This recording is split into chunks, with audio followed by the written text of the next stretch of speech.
Quand je suis rentrée à la maison après le travail, j'ai trouvé ma fille recroquevillée dans un coin de la cuisine, en train de gratter avec une cuillère le fond d'une casserole de ragoût de lentilles que j'avais préparée 2 jours plus tôt. Le réfrigérateur était complètement vide. Ma belle-mère avait emmené le fils de ma belle-sœur manger une belle entrecôte dans une brasserie chic. Quand je l'ai appelé, j'entendais ses rires à l'autre bout du fil.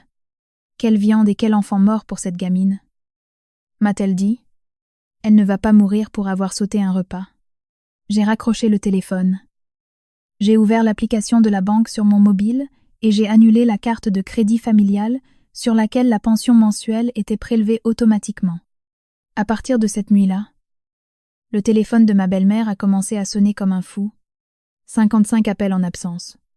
Ma belle-mère a oublié une chose essentielle. La personne qui ramène l'argent dans cette maison, cela a toujours été moi. Quand j'ai ouvert la porte d'entrée après avoir quitté le travail, la cuisine était plongée dans le noir. J'ai d'abord pensé que ma belle-mère, Chantal, avait emmené ma fille Chloé au supermarché du quartier. Je n'avais même pas encore enlevé mes chaussures quand j'ai entendu un son minuscule et grinçant provenant du coin de la cuisine. Ce n'était pas le bruit de l'eau, ni celui d'un couvercle de casserole qui s'entrechoque. C'était le bruit d'une cuillère en métal, grattant le fond d'une marmite. Un petit bruit métallique qui faisait grincer des dents. J'ai allumé l'interrupteur. Ma petite Chloé, âgée de 6 ans, était recroquevillée sur le sol, portant encore son jogging de l'école. Ses cheveux étaient emmêlés sur le côté.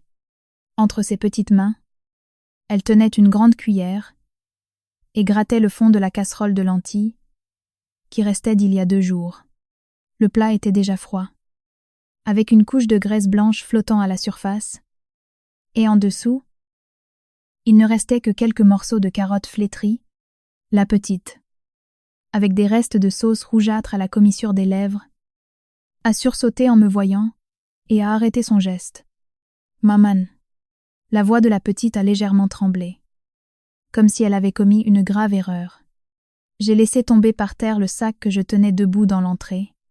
La fermeture éclair était ouverte, et mon badge d'entreprise ainsi que mes clés se sont répandus avec fracas sur le parquet. Chloé a pris peur à cause du bruit, et sa cuillère a heurté le bord de la casserole en produisant un tintement métallique. Je me suis approchée lentement. Je me suis accroupie et j'ai caressé la main de la petite, qui était glacée. Chloé regardait fixement la casserole sans oser me regarder dans les yeux. Mamie a dit qu'elle rentrerait dans un moment, a-t-elle murmuré. As-tu dîné ? Mon cœur. Les lèvres de la petite ont tremblé. Puis elle a fait un très léger signe de tête pour dire oui. Le mouvement était si imperceptible que je ne pouvais même pas me mentir à moi-même. J'ai ouvert la porte du réfrigérateur. À l'intérieur, il n'y avait qu'une boîte en plastique avec un peu de coulis de tomates, une brique de lait presque vide et une botte de poireaux que j'avais achetée la veille pour faire une soupe. La nuit précédente, j'avais acheté exprès de beaux pavés de bœuf de bonne qualité, en pensant les faire griller pour Chloé. La viande avait disparu sans laisser de traces. J'ai sorti mon téléphone portable et j'ai appelé ma belle-mère. La première fois, elle n'a pas décroché. La deuxième fois, elle a répondu après que la sonnerie ait retenti un long moment. À l'autre bout du fil, il y avait beaucoup de brouhaha. Le bruit des serveurs qui annonçaient les plats et les rires excités d'un enfant. « Chantal, où êtes-vous » La voix de ma belle-mère était pleine de rire. Elle semblait être de très bonne humeur. « Bah alors ? Pourquoi ? Tu n'es pas encore sortie du travail. Je suis à la maison. » Ai-je répondu. Chloé est seule dans la cuisine. Elle mange les restes d'il y a 2 jours. Qui avez-vous emmené avec vous ? Il y a eu un court silence à l'autre bout du fil. Puis ce rire effronté a résonné à nouveau. Notre petit Lucas avait envie de viande. Alors je l'ai sorti pour lui donner un bon repas. Il est en pleine croissance. Il faut bien le nourrir. J'ai regardé fixement l'intérieur vide du réfrigérateur et j'ai serré la porte avec une telle force que mes jointures sont devenues blanches. Chloé est aussi en pleine croissance. Pourquoi n'avez-vous pas emmené Chloé ? Ma belle-mère a brusquement haussé le ton, comme si elle venait d'entendre la blague la plus ridicule du monde. Oh ! Quelle viande pour cette gamine ! Elle ne va pas mourir pour avoir sauté un repas. Ne sois pas dramatique. J'arrive tout de suite. À cet instant, já entendo Lucas. Le fils de ma belle-sœur. Demandé une autre portion de frites à côté de ma belle-mère, elle a immédiatement commencé à dorloter son petit-fils d'une voix douce. Oui. Mon roi. Mange autant que tu veux. J'ai raccroché le téléphone sans un mot de plus. Chloé était toujours recroquevillée sur le sol. Elle me regardait du coin de l'œil, ne sachant pas si elle pouvait se lever. Serrant sa cuillère jusqu'à ce que le bout de ses doigts devienne blanc, je lui ai doucement pris la cuillère des mains. J'ai écarté la casserole et j'ai soulevé ma fille dans mes bras. Elle était beaucoup plus légère que dans mes souvenirs. Le poids solide qu'elle avait avant avait disparu. Et ses omoplates osseuses touchaient durement mon bras à travers son fin t-shirt. Maman, je n'ai pas volé pour manger. N'est-ce pas? Mamie a dit qu'on pouvait encore manger ça. Qu'il ne fallait pas le jeter. S'est empressée de se justifier la petite. J'ai eu l'impression qu'une pierre dure s'était coincée dans ma gorge. Et il m'a fallu un moment pour déglutir et pouvoir ouvrir la bouche. Chloé, tu n'as rien fait de mal. Maman va te préparer un bon dîner. Cette nuit-là, je n'ai pas attendu que ma belle-mère rentre pour lui demander des explications. J'ai d'abord préparé une omelette rapide pour Chloé. Je lui ai coupé une pomme et je l'ai assise à la table. La petite a mangé très lentement. Au début, elle regardait du coin de l'œil vers l'entrée, comme si elle craignait que quelqu'un ne fasse irruption en criant. Quand elle terminait la seconde moitié de son omelette, ses paupières ont commencé à se fermer doucement. Elle avait encore un morceau de pomme à moitié mâché dans la bouche. Je l'ai porté dans mes bras jusqu'à sa chambre et je lui ai mis son pyjama. Juste avant de s'endormir, la petite s'est accrochée à mon cou et a chuchoté d'une petite voix. « Maman, est-ce que demain je pourrais manger de la nourriture nouvelle ?» J'ai baissé la tête pour regarder ma fille. Sous la lumière de la veilleuse, son visage semblait avoir diminué de moitié, et de légères cernes marquaient ses yeux. À quel point m'étais-je obsédée par le travail ces 6 derniers mois pour que ma fille de 6 ans me pose une telle question? Je suis sortie de la chambre et j'ai regardé le salon. L'horloge numérique affichait 21h10. Ma belle-mère n'était toujours pas rentrée. Je me suis assise devant la table de la cuisine et j'ai ouvert l'application bancaire sur mon smartphone. La page de gestion de la carte familiale m'était familière. J'avais mis en place un virement automatique pour les dépenses courantes chaque mois lors de la réception de mon salaire. Et ma belle-mère utilisait cette carte pour faire les courses, payer les factures et acheter des choses pour Chloé. Après le décès soudain de mon mari, ma belle-mère avait fait ses valises et s'était installée dans mon appartement en location. Elle avait dit qu'elle se chargerait d'emmener et d'aller chercher la petite à l'école pour que je puisse travailler sereinement. À ce moment-là, m'accrochant à elle comme à une bouée de sauvetage. Je lui avais confié la carte de dépenses en lui disant une seule chose. « Chantal, s'il vous plaît, prenez soin de la maison et de Chloé. » Elle avait accepté la carte très naturellement. « Toi, il va gagner de l'argent. Je m'occuperai bien de la maison à ta place. Ne faisons-nous pas tout cela pour bien élever notre Chloé? » C'est ainsi que, pendant 2 ans, j'ai quitté la maison chaque matin à 6h40 pour me rendre au centre logistique en banlieue lyonnaise. L'équipe du matin commençait à 7h. Les camions de chargement et de déchargement allaient et venaient. Je scannais des codes barres. Je remplissais des étagères. Et après avoir passé le relais à l'équipe de nuit, mes jambes, après être restée debout toute la journée, pesaient des tonnes. Quand je rentrais à la maison le soir, épuisée. La lumière du salon était allumée. Un petit plat mijotait sur les plaques vitrocéramiques. Et la petite était déjà lavée et prête à dormir. J'avais refoulé de force le malaise qui montait en moi en observant cette scène quotidienne. Par exemple, les vêtements de Chloé semblaient toujours vieux et récupérés, tandis que ma belle-mère achetait constamment des baskets de marque toutes neuves pour Lucas. Les fruits que j'achetais en rentrant du travail disparaissaient sans laisser de traces en 2 jours. Mais Chloé disait qu'elle n'avait jamais goûté aux fraises. Ma belle-sœur Sophie laissait Lucas chez nous au moins 3 fois par semaine en disant « Maman, de toute façon tu es toute seule à la maison. Qu'est-ce que ça te coûte de garder le petit ?» Mais quand elle venait le récupérer, Elle ne demandait jamais s'il fallait de l'argent pour ses repas. Ce n'est pas que je ne savais pas que quelque chose clochait. C'est juste que mon mari Thomas était parti si soudainement.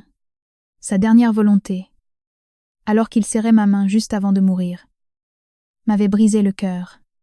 Hélène, s'il te plaît, prends soin de ma mère. Ces mots étaient plantés dans mon cœur comme un pieu. J'avais pensé que si je tenais bon un peu, je pourrais maintenir l'équilibre de cette famille. Je suis entrée dans les paramètres de la carte familiale.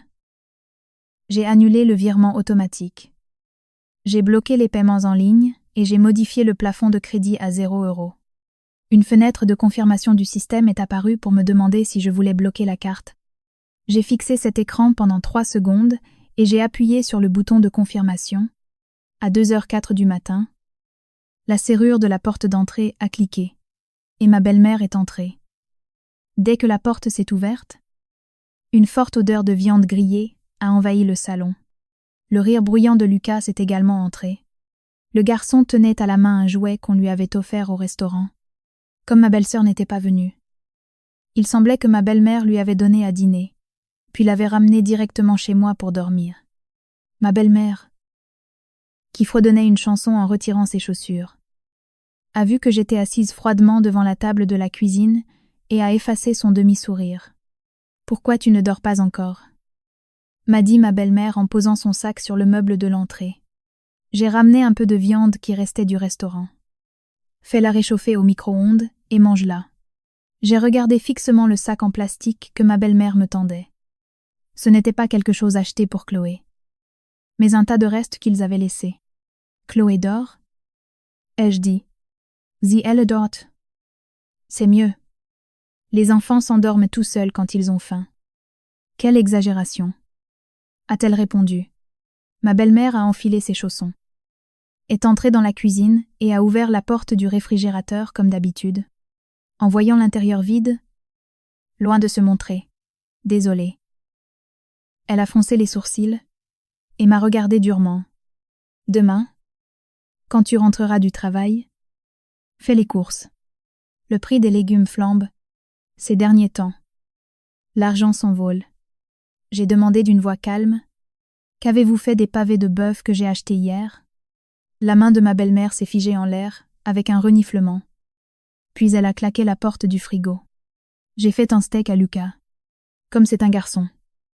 Il a beaucoup d'énergie. Tout ça, il a tout mangé en un clin d'œil.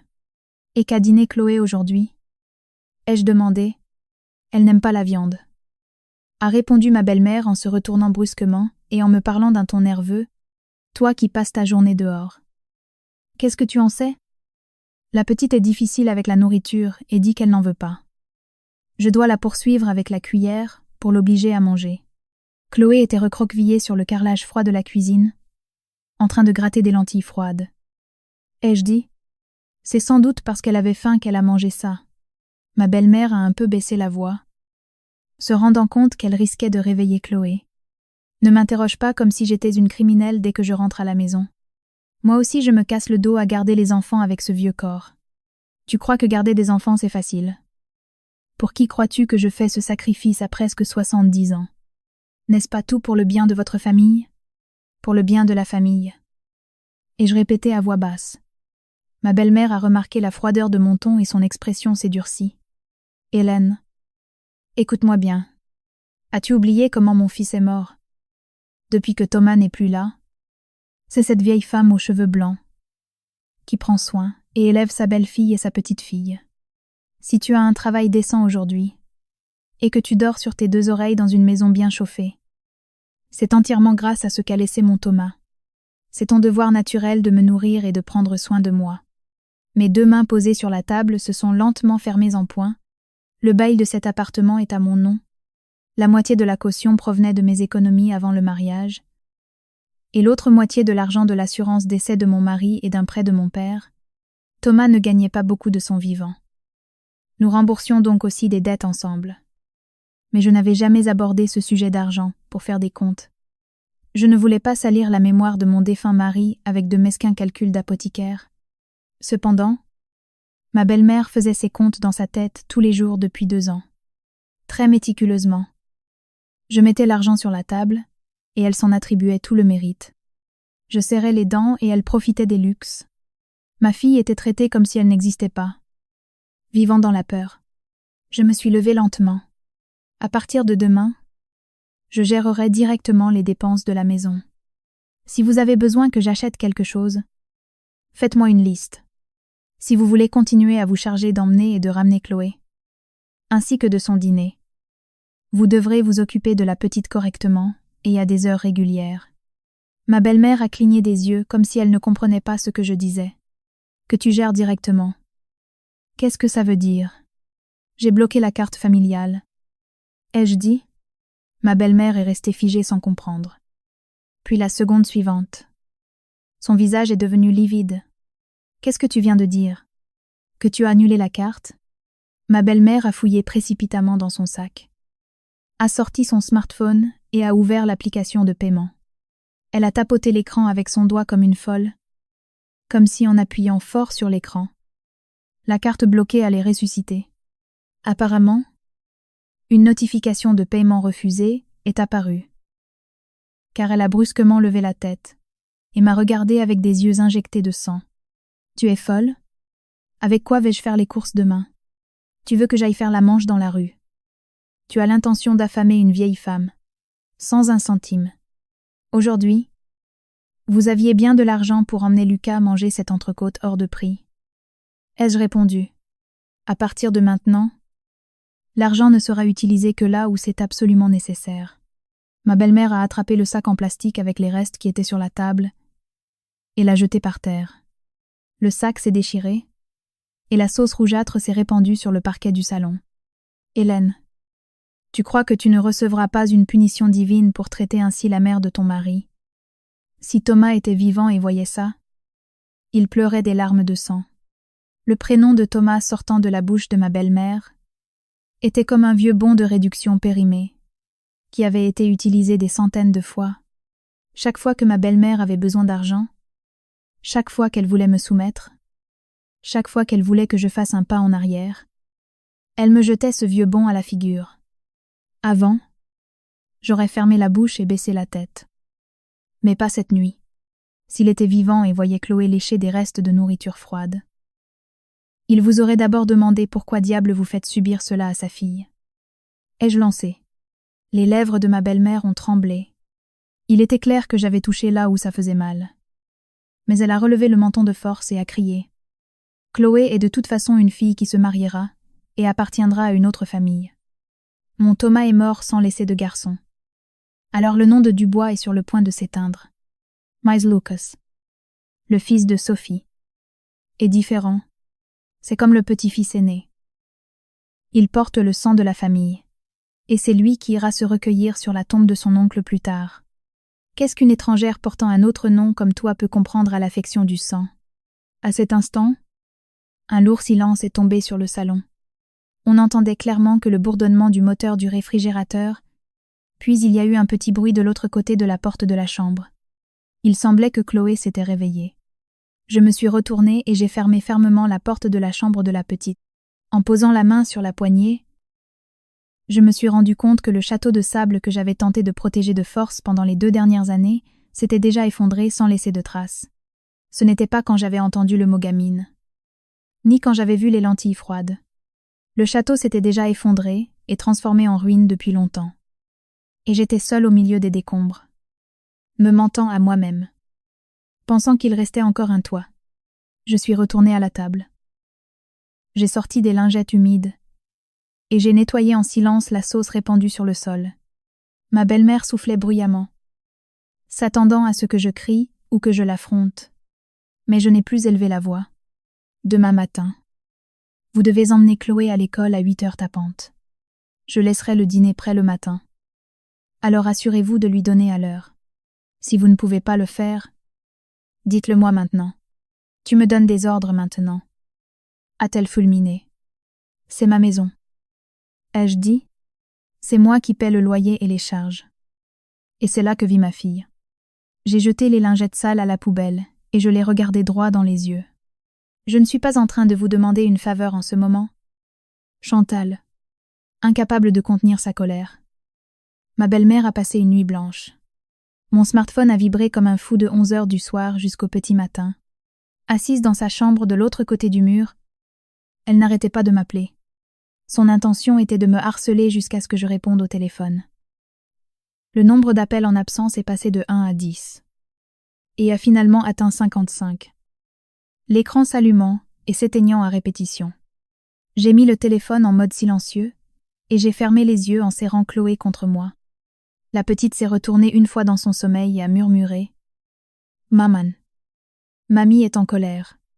J'ai tapoté doucement le petit dos de ma fille. « Maman est là avec toi. N'aie pas peur et dors ». Le lendemain matin, je me suis levée tôt. J'ai préparé un œuf au plat pour Chloé. Je lui ai fait chauffer du lait et j'ai soigneusement rangé son goûter pour l'après-midi dans son petit sac à dos. Ma belle-mère était assise à la table avec les yeux rouges et injectés de sang, soufflant comme un lapin sans toucher à ses couverts. En me voyant glisser la boîte de fruits que j'avais joliment coupée dans le sac de la petite, elle a laissé échapper un petit rire sarcastique. « Avant, tu ne faisais même pas bien la mère. Et maintenant tu viens avec tes exagérations pour te faire remarquer. » Chloé, qui tenait sa cuillère, a arrêté son geste. J'ai fermé la fermeture éclair du sac à dos de la petite, sans même accorder un regard à ma belle-mère. « Chloé, si tu as terminé, on s'en va avec maman. » ai-je dit. Ma belle-mère a repoussé sa chaise et s'est levée d'un bond. « Aujourd'hui, je n'emmène pas la petite. Si tu es si maligne, emmène-la toi-même. Tu me coupes les vivres et tu t'attends à ce que je garde la gamine gratuitement. » J'ai regardé du coin de l'œil l'horloge murale. Il était 7h45. L'équipe du matin au centre logistique commençait à 8h30. Si je passais par l'école, je serais en retard à coup sûr. Avant, ma belle-mère aurait utilisé cette faiblesse pour me manipuler à sa guise. Elle savait aussi que si mon poste dans l'entrepôt restait vide, les camions à l'arrivée prendraient du retard. Les chauffeurs protesteraient et le responsable ferait un scandale. Sachant que je n'avais pas de famille proche dans la région pour confier la petite en urgence, ma belle-mère a croisé les bras et a attendu que je craque. J'ai sorti mon smartphone de manière bien visible et j'ai appelé ma collègue de l'équipe. « Marie, aujourd'hui je vais avoir une 40aine de minutes de retard pour le service du matin. S'il te plaît, commence à faire entrer la marchandise de la chaîne du froid dans l'ordre que j'ai organisé hier. Et envoie-moi des photos s'il y a quelque chose de cassé ou s'il y a un problème. Si le chef demande, dis-lui qu'il y a eu une urgence avec ma fille. Je déposerai ma demande de permission en arrivant. » Nous avons échangé quelques questions par téléphone. Et après avoir donné des instructions de travail claires, j'ai raccroché. Le sourire triomphant qui s'était étalé sur le visage de ma belle-mère s'est figé. J'ai mis son manteau à Chloé. Chloé a levé la tête, m'a regardé et a demandé d'une petite voix. « Maman, tu vas te faire gronder à l'entreprise. » Je me suis accroupie et j'ai boutonné le manteau de ma fille. Même si quelqu'un dit quelque chose, maman peut tout gérer. Ma belle-mère a crié. « Oui, gère tout toute seule. On va voir combien de temps tu tiendras à l'emmener et à la chercher toi-même tous les jours. » Je me suis levée et j'ai pris mon sac à main. Je le ferai à ma manière. Ce matin-là, la maîtresse de l'école m'a fait entrer dans le petit bureau d'orientation de la classe, cette institutrice, qui était d'habitude très prudente dans ses propos, et avec qui je n'avais échangé que de brefs bonjours. En déposant et en récupérant ma fille, a jeté un coup d'œil dans le couloir pour s'assurer que personne n'écoutait avant que je ne m'asseyais. Puis a délicatement posé 2 feuilles de papier devant moi. C'étaient des dessins faits au craie grasse. Sur l'un d'eux, une petite fille était assise seule à une table. Et devant elle, il n'y avait qu'un bol vide. Dans un coin très éloigné de la table, 3 adultes et un petit garçon étaient debout. Et le garçon tenait quelque chose qui ressemblait à un gros morceau de viande rouge dans sa main. Au dos de la feuille, on pouvait voir que la maîtresse avait méticuleusement noté la date au crayon. Madame Dubois. La vérité est que je pensais observer la situation quelques jours de plus. A dit, l'institutrice, en baissant beaucoup la voix, Chloé mange son repas à la cantine incroyablement vite ces derniers temps. Et après avoir mangé, Elle continue de dire qu'elle a faim. Quand nous lui donnons le goûter l'après-midi, elle ne le mange pas et cache sa part dans sa poche ou dans son sac. Je lui ai demandé si elle dînait peu à la maison. Et elle m'a répondu que sa grand-mère était occupée et devait d'abord donner à manger à son cousin. À son cousin. Elle dit que son cousin Lucas vient souvent à la maison. La maîtresse a fait une pause et a pointé le dessin. Pendant l'heure de dessin libre, elle dessine toujours ainsi. Une petite fille mangeant seule à table. Avant, elle ne faisait pas de dessin aussi sombre. J'ai serré fermement la feuille.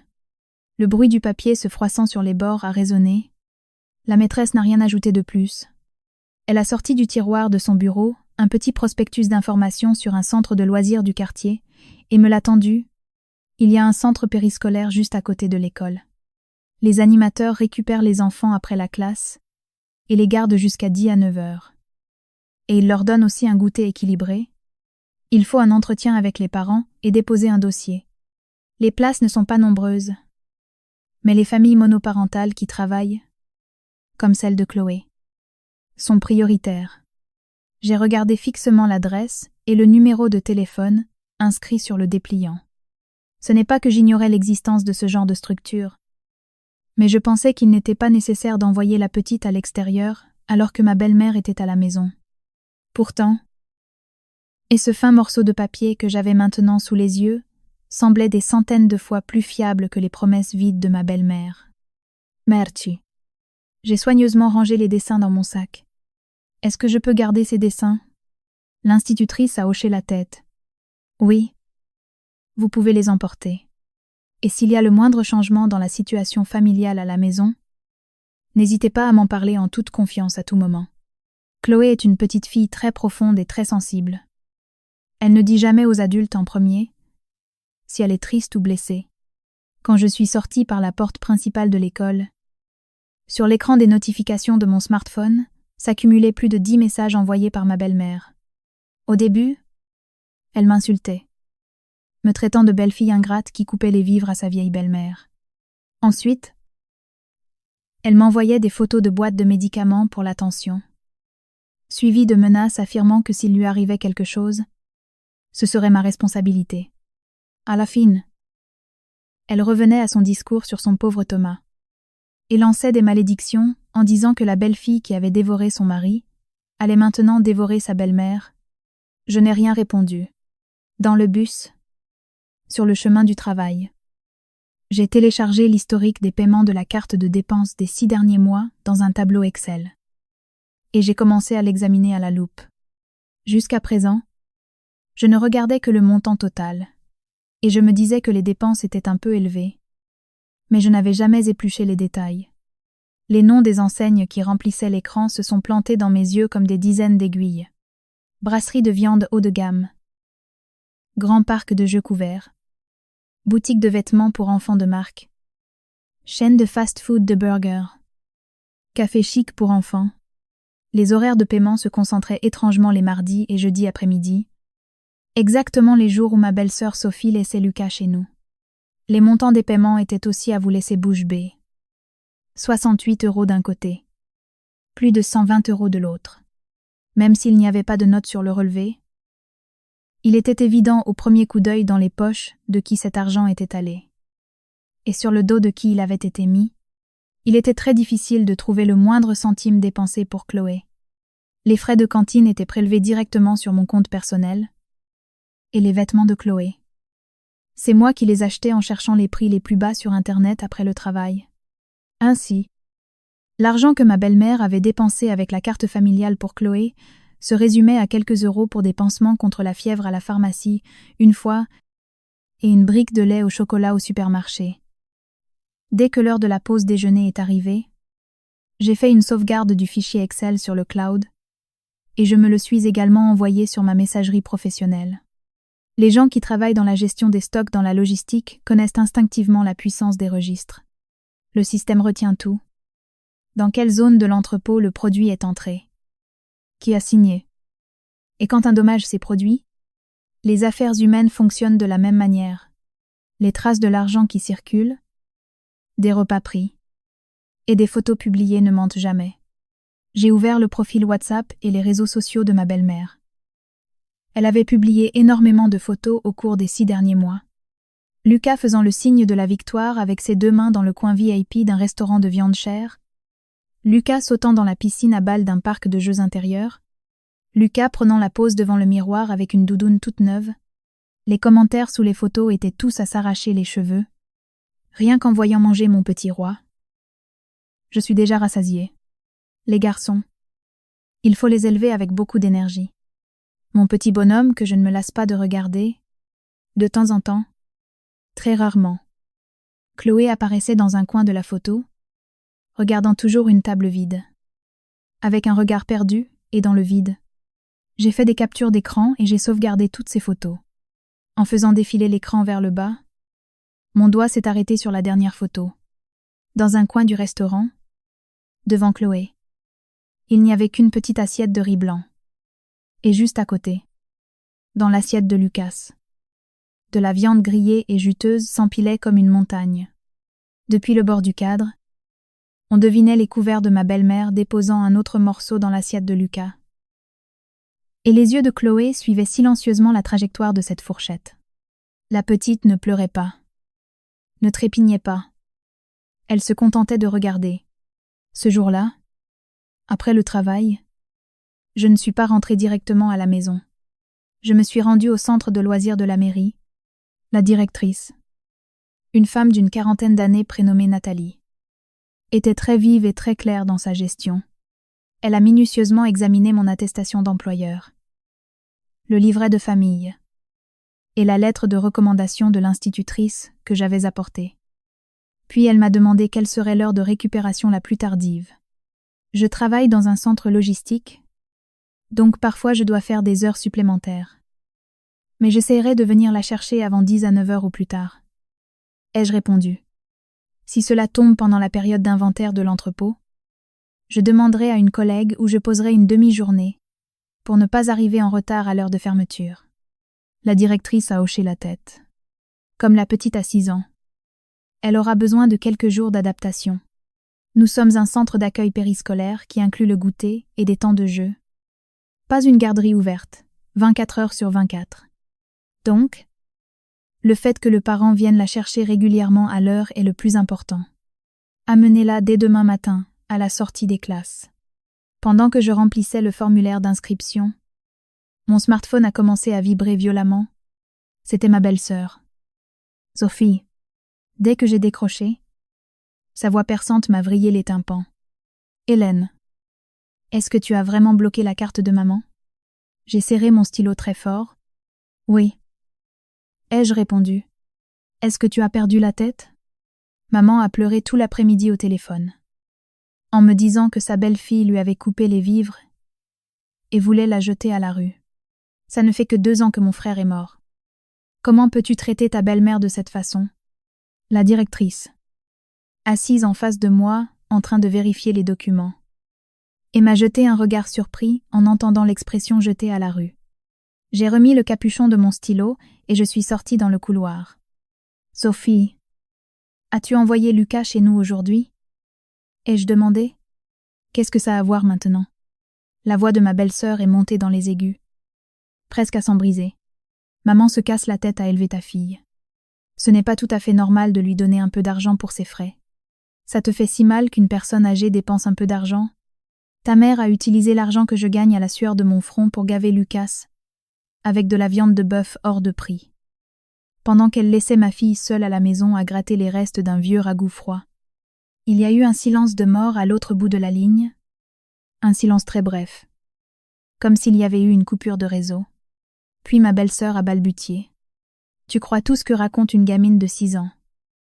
Lucas ne va chez toi que de temps en temps. Tu l'appelles de temps en temps de déposer l'enfant, au moins 3 fois par semaine. Tu vas vraiment chipoter pour ça. Sa voix était remplie d'irritation. Moi aussi je suis débordée par mon travail. Et même si j'envoie Lucas faire des activités, il a des trous dans son emploi du temps. Qu'est-ce que je suis censée faire? Ma mère dit qu'elle veut s'occuper de son petit-fils. Pourquoi je l'en empêcherais? On est tous une même famille. Ne commence pas à faire des clans puérils pour 3 francs 6 sous. Mon argent. Mon argent. J'ai regardé les dessins colorés des enfants accrochés sur le mur du couloir. Et j'ai répondu d'une voix très froide et très calme. Eh bien alors, à partir d'aujourd'hui, je vais vraiment faire des clans puérils. Je m'occuperai de Chloé. Et tu te chargeras d'élever Lucas. Et s'il te plaît, en tant que fille que tu es, partage les frais de subsistance de ta mère à parts égales. Hélène. Ma belle-sœur a bondi et a crié au téléphone. Ne te trompe pas de combat. L'appartement où tu dors sur tes deux oreilles en ce moment a été obtenu avec l'argent de notre famille Dubois.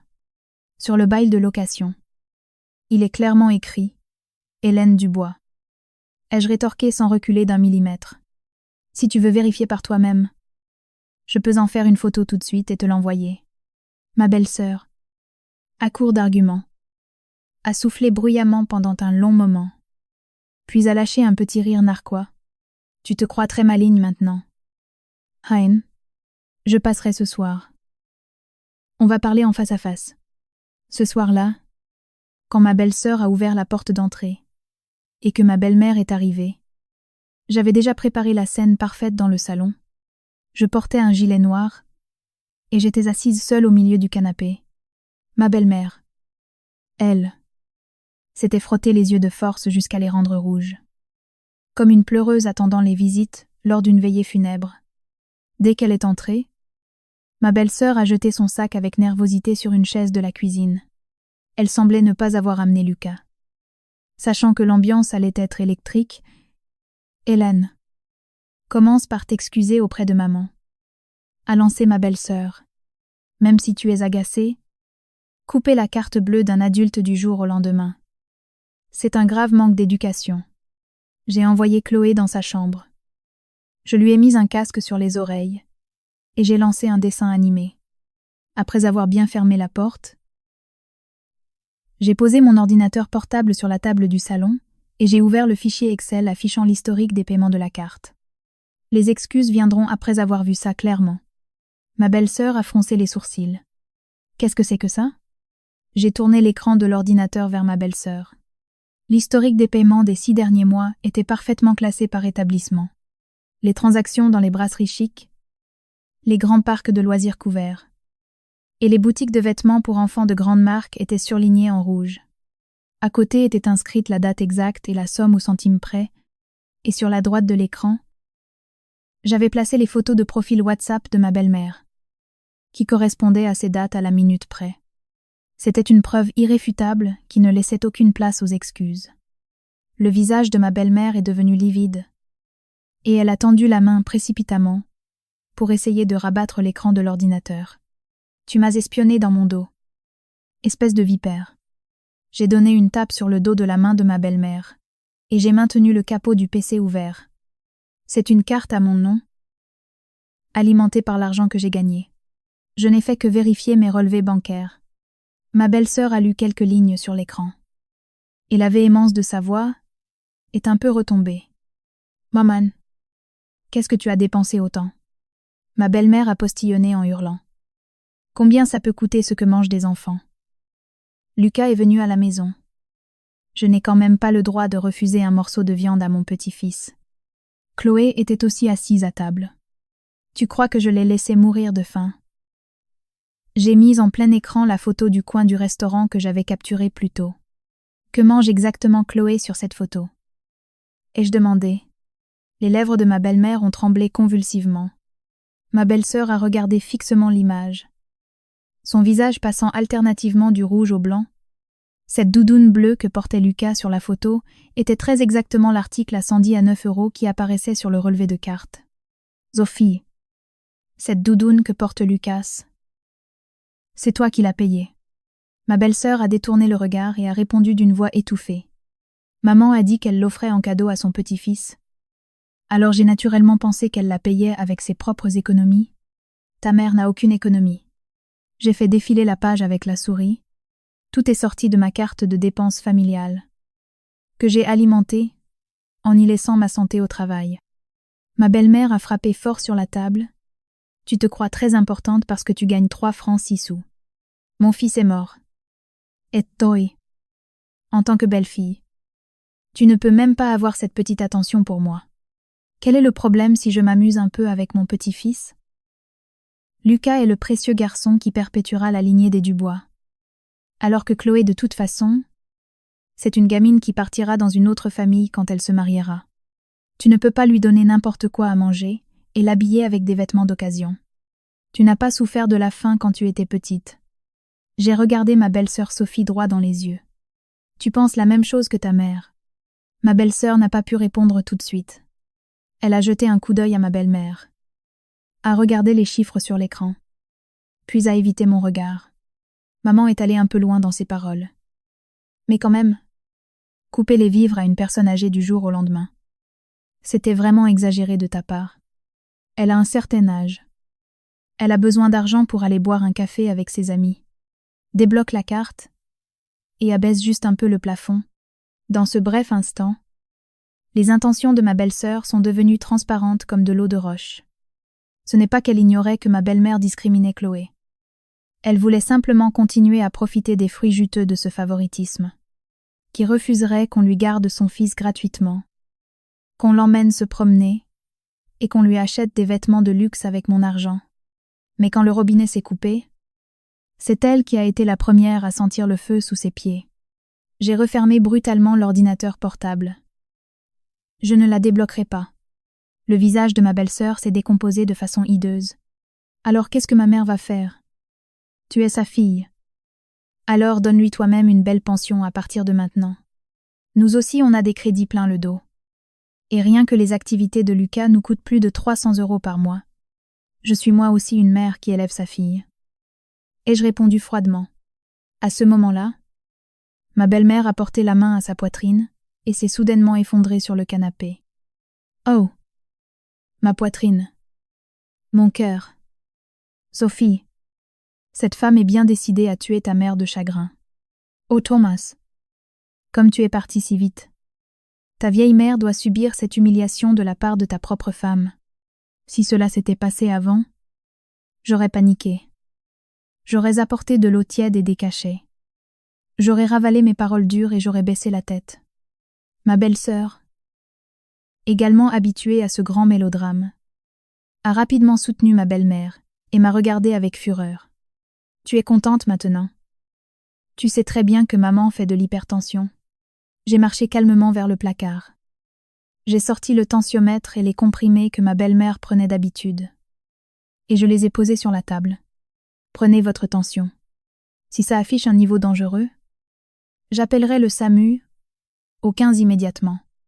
Je paierai les frais d'ambulance très exactement au prorata légal, qui me correspond.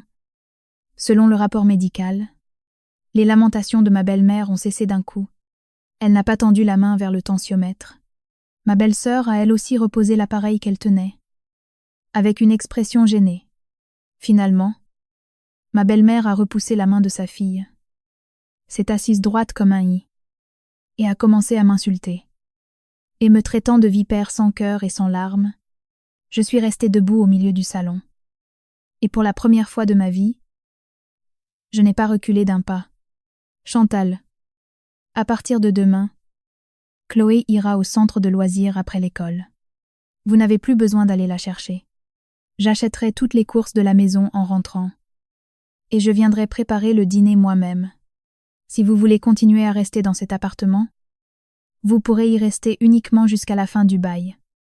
Dans 4 mois. Mais, à partir de maintenant, vous ne pouvez plus faire venir Lucas dans cette maison. Et vous n'avez pas le droit d'utiliser un seul centime de mon argent sans ma permission. Les yeux de ma belle-mère se sont écarquillés comme des soucoupes. Comment oses-tu m'interdire de faire venir mon propre petit-fils?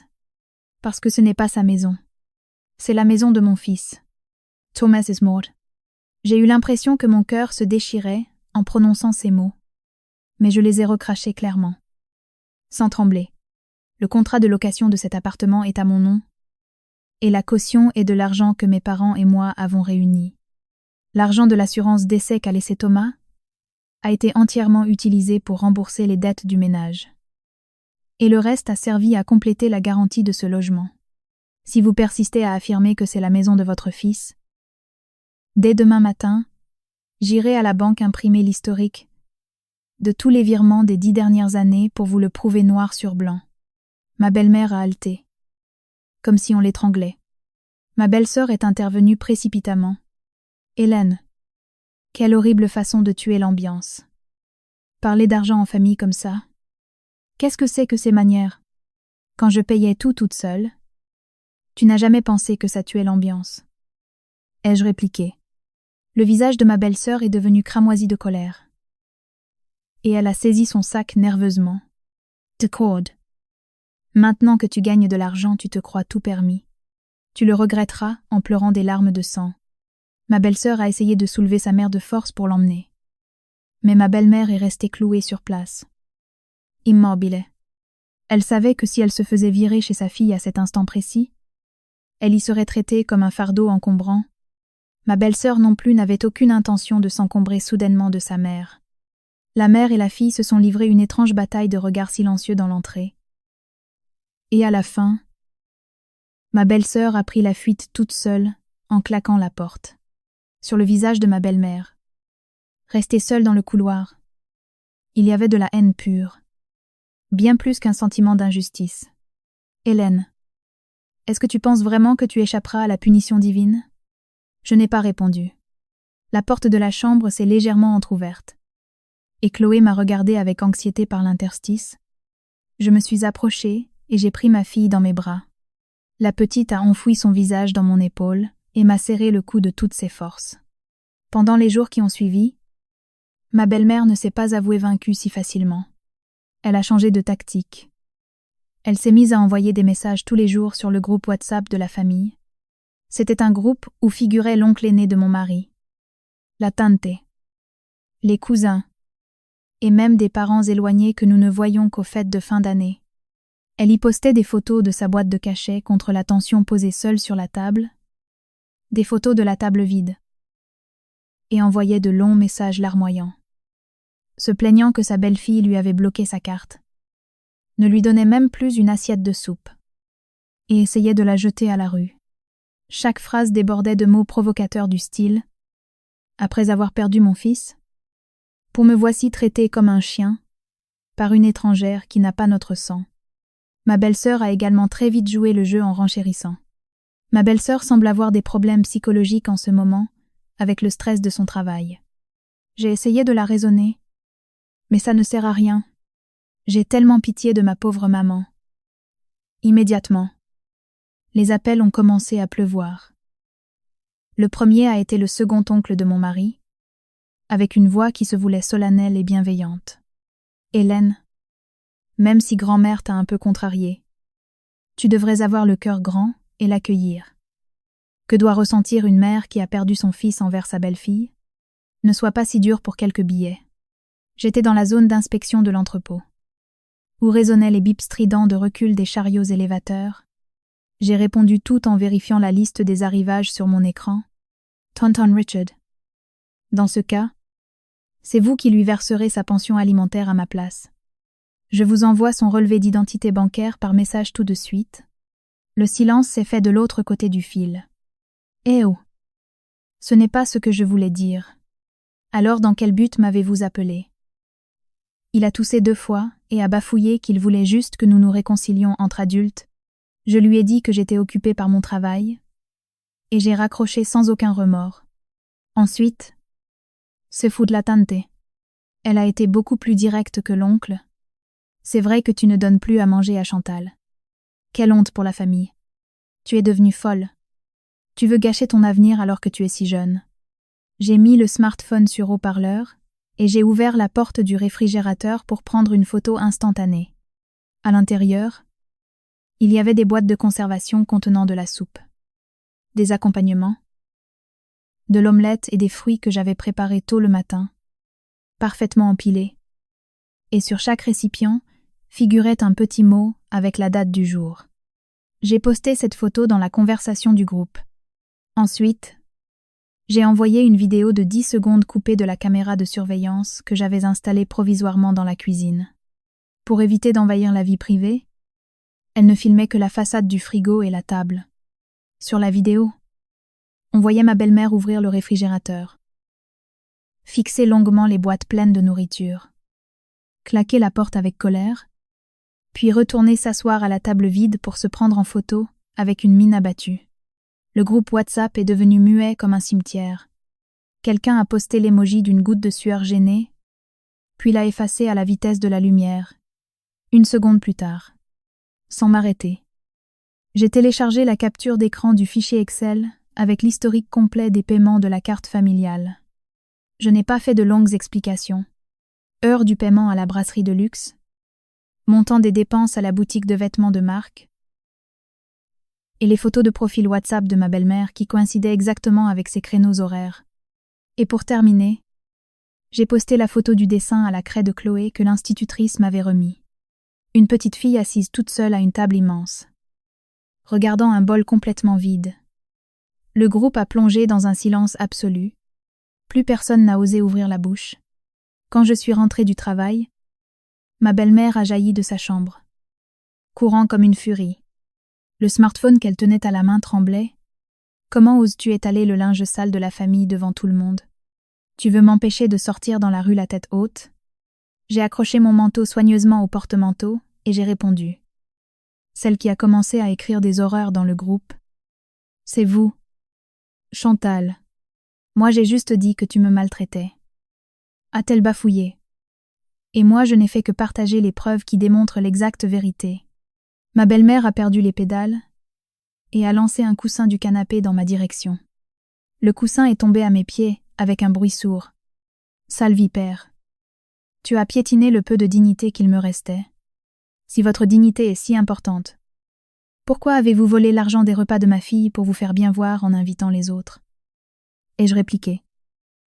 Ma belle-mère a hurlé et s'est jetée sur moi pour me gifler. Je n'ai pas esquivé. J'ai fermement attrapé son poignet et je l'ai tordu. Malgré son âge, elle avait une force étonnante. Et dans la lutte, ses ongles m'ont griffé le dos de la main. J'ai regardé d'un air impassible la marque rouge qui commençait à gonfler. J'ai sorti mon smartphone de ma poche et j'ai pris une photo. Le bruit du déclencheur résonnant dans la pièce, ma belle-mère a retiré sa main. Stupéfaite. Qu'est-ce que tu viens de photographier? Une preuve matérielle. Ai-je dit? Elle a reculé d'un pas, comme si elle venait de voir un fantôme. À partir de ce jour-là, au lieu d'utiliser la violence physique, ma belle-mère est entrée dans une guerre froide glaciale. Elle ne regardait plus Chloé une seule fois. Elle ne mettait plus la table. Et elle laissait les assiettes qu'elle utilisait traîner dans l'évier sans les laver. Elle mettait le volume de la télévision du salon tellement fort que cela en cassait les tympans. C'était une tactique puérile. Espérant que je m'épuiserais et que je finirais par céder, mais elle ignorait à quel point je pouvais endurer les choses. Chloé a commencé à aller au centre de loisirs. Le premier jour, j'ai posé une demi-journée et je suis allée la chercher plus tôt que d'habitude. Quand j'ai ouvert la porte de la salle, Chloé était assise à une petite table avec une moitié de sandwich et un jus de fruits devant elle, en train de jouer au cube avec une animatrice. En me voyant, la petite a regardé alternativement la directrice. Et moi, comme si elle demandait la permission d'exprimer sa joie. Quand j'ai ouvert les bras, ma fille a couru vers moi avec un sourire radieux. « Maman, il y a plein de choses délicieuses ici. » La petite a ouvert son sac avec ses petites mains et m'a montré une feuille volante froissée. La maîtresse a dit que demain on fera aussi du coloriage. C'est vrai. Mon ange. J'ai caressé les cheveux doux de ma fille. Demain tu iras à nouveau et tu t'amuseras bien. Sur le chemin du retour, la petite m'a demandé avec précaution. Mamie est très en colère. N'est-ce pas? J'ai serré doucement sa petite main. Les affaires des grandes personnes, c'est maman qui s'en occupe. Toi. Ma Chloé. Tu as juste à jouer joyeusement sans jamais t'inquiéter pour tes repas. Ce soir-là, j'ai acheté de la belle viande de bœuf chez le boucher et j'ai préparé un bouillon clair avec beaucoup d'eau. J'ai haché la viande très finement pour que la petite puisse bien la mâcher. Et j'ai fait cuire les légumes jusqu'à ce qu'ils fondent dans la bouche. Ma belle-mère était assise dans le salon, regardant le télé, Acha le regard dans le vide. Mais toute son attention était en réalité dirigée vers notre dîner. Chloé tenait fermement sa cuillère et buvait sa soupe à petites gorgées, tout en jetant des regards inquiets. Quand je lui ai déposé un beau morceau de viande sur son riz, la petite n'a pas pu le porter immédiatement à sa bouche et a regardé ma belle-mère du coin de l'œil.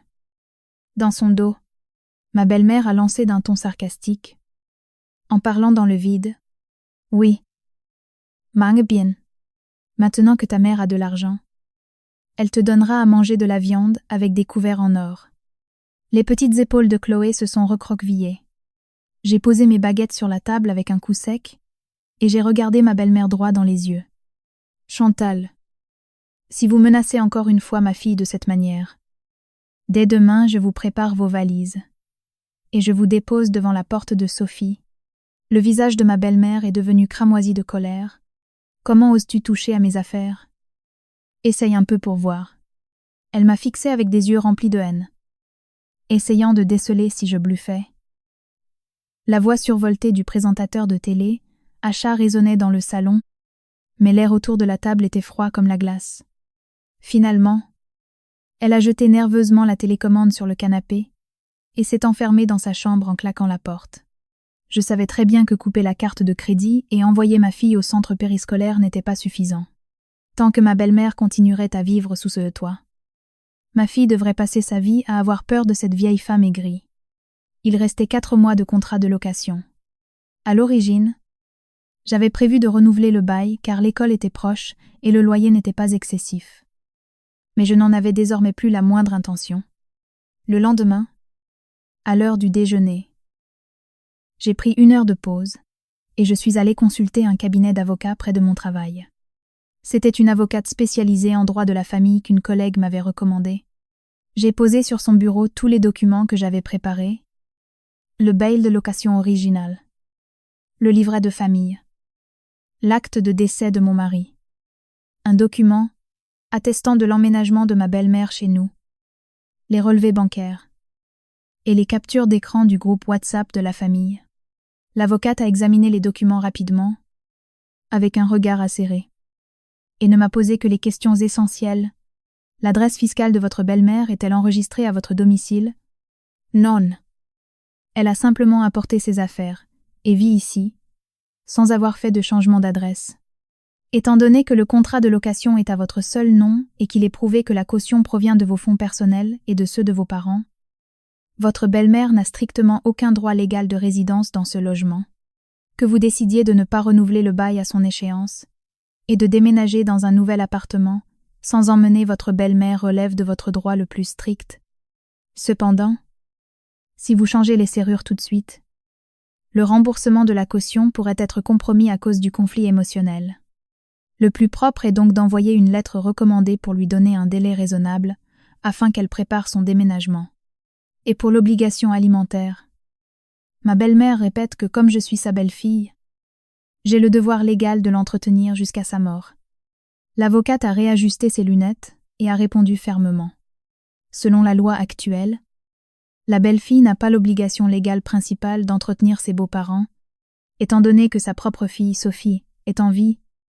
C'est elle qui est la première débitrice de cette obligation alimentaire. Le fait que vous ayez assumé ces frais par le passé était une aide morale entre proches.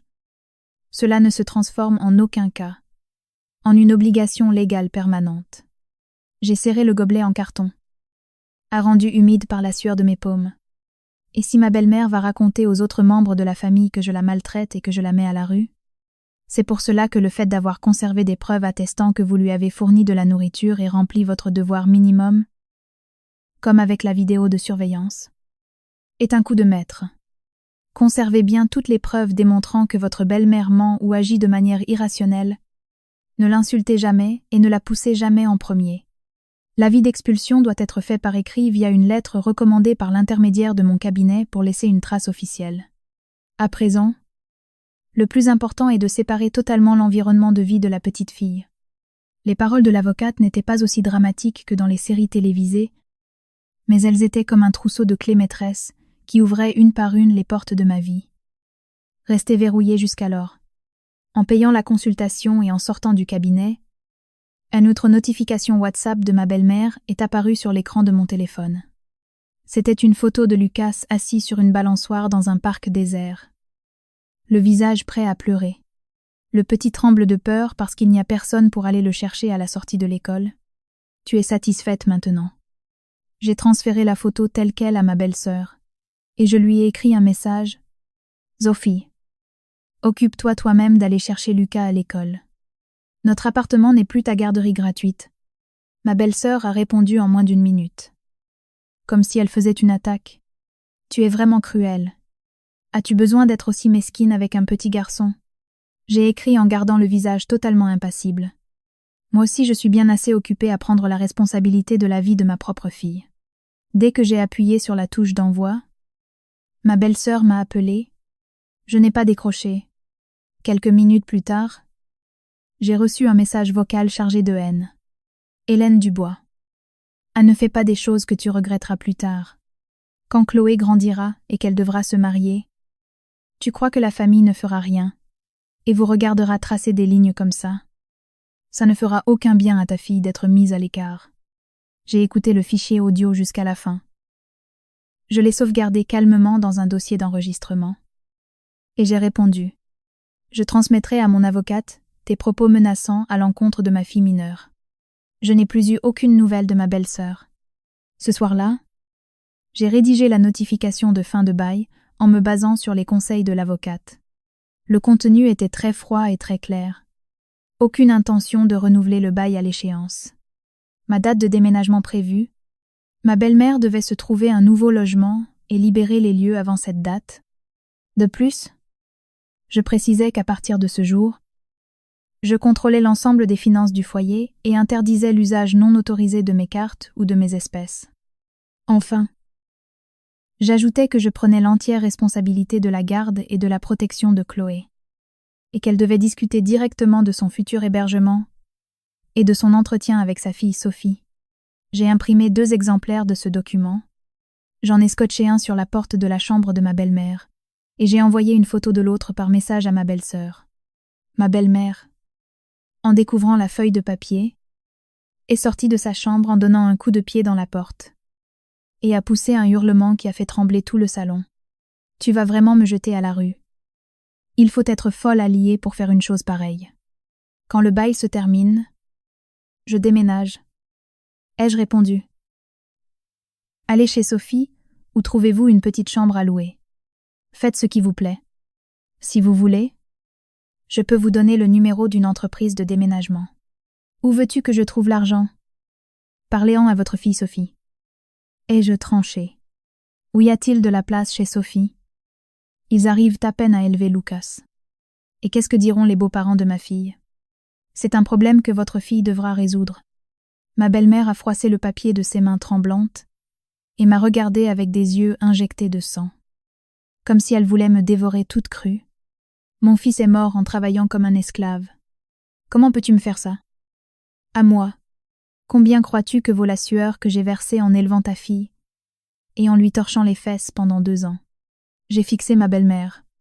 Sur les relevés de ma carte bancaire, tout était inscrit dans les moindres détails. Quel enfant avez-vous vraiment élevé pendant ces 2 dernières années? Ai-je demandé. Ma belle-mère a poussé un cri strident et a essayé de déchirer le papier froissé en 1000 morceaux. J'ai sorti mon téléphone de ma poche et j'ai appuyé sur la touche d'enregistrement vidéo. Déchirez-le si ça vous chante. De toute façon, je l'ai déjà envoyé à Sophie. Et demain matin, il vous sera envoyé officiellement par recommandé avec accusé de réception par le cabinet de mon avocate.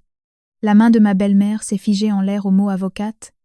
Elle a jeté le papier sur le sol comme si elle explosait de rage et a déversé un torrent de malédictions sur moi, disant que j'étais un monstre sans cœur, que Chloé aurait une vie misérable parce qu'elle ressemblait à sa mère, et que tout ça arrivait parce que son fils Thomas avait très mal choisi sa femme. Chloé a fermé la porte de sa chambre à clé et n'a pas fait un pas dehors. À partir de ce moment-là, notre maison s'est transformée en une succession de batailles étouffantes et sordides. Ma belle-mère résistait en affirmant qu'elle ne partirait jamais, et elle ne levait plus le petit doigt pour les tâches ménagères. Chaque matin, elle s'allongeait sur le canapé du salon comme un cadavre et me fixait en clignant simplement des yeux pendant que je préparais le petit déjeuner. Lavait la vaisselle et emmenait Chloé à l'école. C'était un calcul mesquin pour que je tombe d'épuisement et que je finisse par abandonner. Mais j'ai complètement réorganisé l'emploi du temps de ma vie. Me lever à 6 heures du matin. Programmer le cuiseur Harry. Et laisser la soupe prête la veille au soir dans le frigo, après que ma fille se soit endormie. Préparer les tenues d'école et les sous-vêtements de Chloé pour toute la semaine dans des sacs zippés.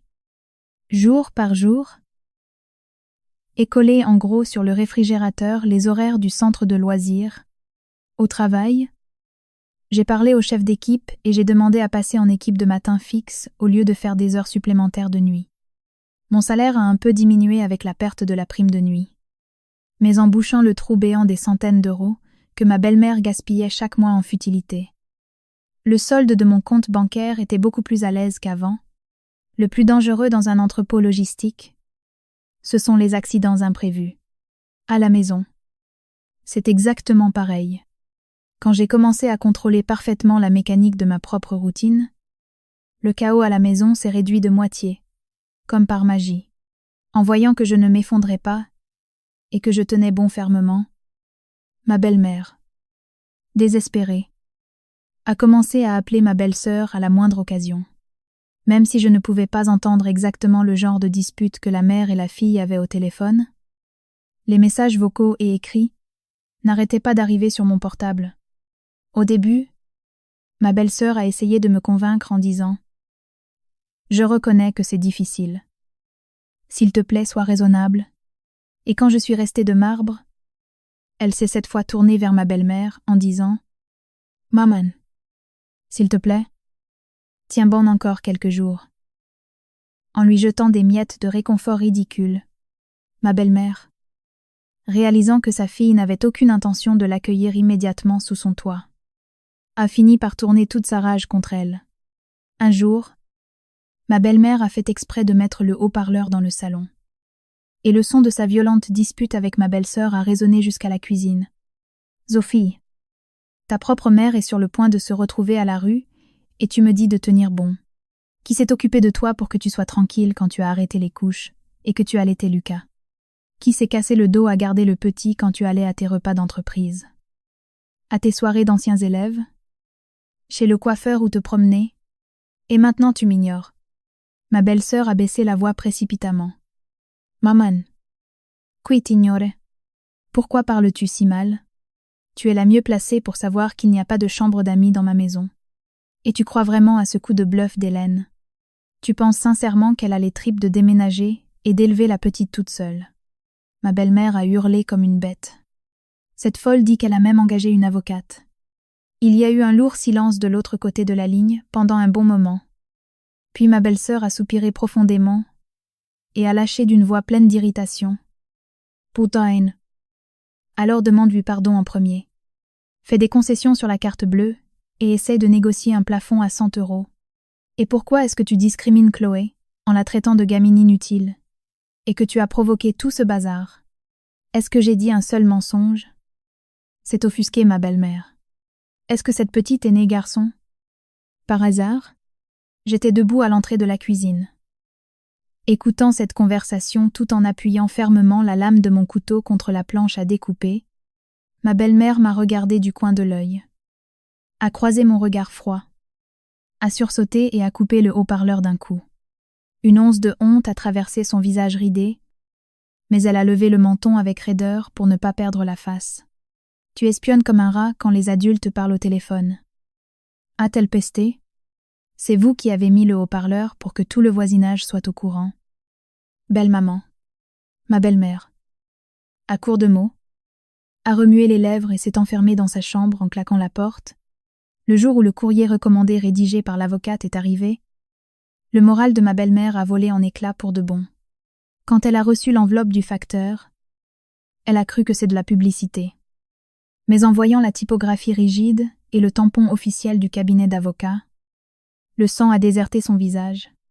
Elle a fourré le recommandé dans la poche de son manteau et a filé chez ma belle-sœur comme une flèche. Et cette nuit-là, elle n'est pas rentrée. Je ne l'ai pas appelée pour savoir comment elle allait. Et j'ai dormi comme un loir. Le lendemain matin, ma belle-sœur est venue m'attendre devant la porte principale de mon entreprise. Son visage, encadré par un beau manteau en cachemire beige, était défait. avec des cernes sombres qui lui descendaient presque jusqu'au menton. Il semblait que ma belle-mère avait mis la maison de sa fille sens dessus-dessous la nuit précédente. En me voyant sortir par la grille des employés, ma belle-sœur a couru vers moi et m'a attrapée par le bras. « Hélène, il faut qu'on parle. » J'ai repoussé sa main avec froideur. Il ne me reste que 40 minutes sur ma pause déjeuner. Elle a ravalé sa colère et m'a entraînée dans la cafétéria de l'entreprise, à peine assise, sans même prendre le temps de commander un café. Elle a sorti un papier froissé de son sac et l'a posé devant moi. C'était une proposition d'accord dans laquelle elle s'engageait à verser 300 € par mois pour les frais de ma belle-mère, à condition que cette dernière puisse continuer à vivre dans mon appartement. Les conditions étaient encore pires. Ma belle-mère devait s'occuper de Chloé après l'école comme avant, et je devais débloquer la carte familiale en réduisant légèrement le plafond. J'ai lu le papier en 10 secondes chrono, et je l'ai rendu à ma belle-sœur. Je refuse. Les sourcils de ma belle-sœur se sont froncés. Hélène, 300 €, ce n'est pas une petite somme. Maman trouve le gîte et le couvert chez toi. Qu'est-ce que tu veux de plus? Je n'ai aucune intention de demander à ta mère de s'occuper de Chloé. Et je n'ai aucune intention de la laisser rester chez moi un jour de plus. Alors où veux-tu que ma mère aille? Tu sais combien coûtent les loyers ces temps-ci?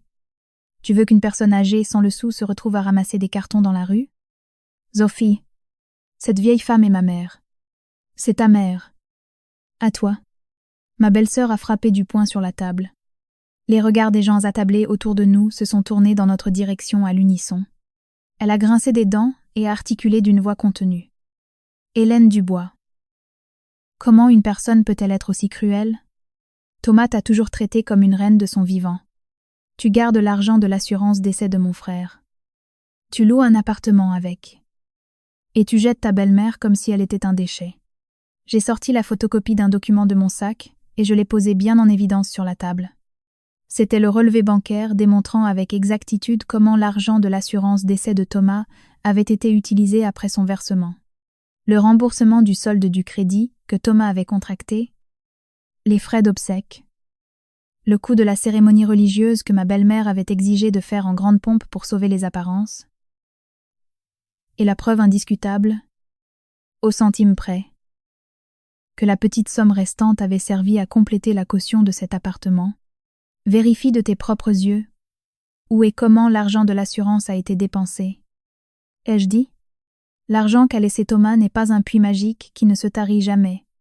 Ce n'est pas non plus suffisant pour que toute la famille Dubois vienne s'y abreuver jusqu'à la fin des temps. Ma belle-sœur a épluché le document, et son visage a rougi d'incrédulité. Ce n'est pas ce que je voulais dire. C'est exactement ce que tu voulais dire. J'ai planté mon regard dans le sien. Sans sourciller. Tu ne voulais pas que ta mère continue à vivre au crochet de mon loyer, menant la grande vie avec l'argent que je gagne, tout en s'occupant de ton fils gratuitement. Et maintenant que je dis que j'arrête d'être le dindon de la farce et que je coupe les vivres, tu m'accuses d'être cruel. Les lèvres de ma belle-sœur se sont mises à trembler. Après avoir soufflé bruyamment pendant quelques secondes sans parvenir à contenir sa frustration, elle a soudainement changé de registre et a commencé à supplier d'une voix larmoyante. « Hélène, je t'assure que je n'ai aucun moyen matériel de prendre maman chez moi. Il n'y a personne pour s'occuper de Lucas quand il sort de ses activités de soutien scolaire. Et mes beaux-parents ont déjà fait savoir qu'ils refusaient de garder leur petit-fils. Si maman emménage chez moi, mon mari va demander le divorce immédiatement. De ton côté aussi, c'est difficile d'élever Chloé toute seule. Si maman reste avec toi, au moins elle t'aidera avec le ménage, et ce sera un soutien. Non. Ta mère a donné les restes d'un vieux ragoût froid à ma fille de 6 ans. Ai-je rétorqué? Ça, c'était une erreur de maman par pure ignorance. A-t-elle bégayé? Je forcerai maman à te demander pardon à genoux. Crois-tu que la faim que ma fille a endurée pendant ces 6 derniers mois, a ravalant ses larmes, tout en jetant des regards effrayés, que va s'effacer si ta mère s'excuse 100 ou 1000 fois? Ai-je dit? Est-ce que ça effacera le souvenir d'avoir entendu sa grand-mère la traiter de gamine inutile qui n'a pas le sang des Dubois? Les yeux de ma belle-sœur sont devenus rouges.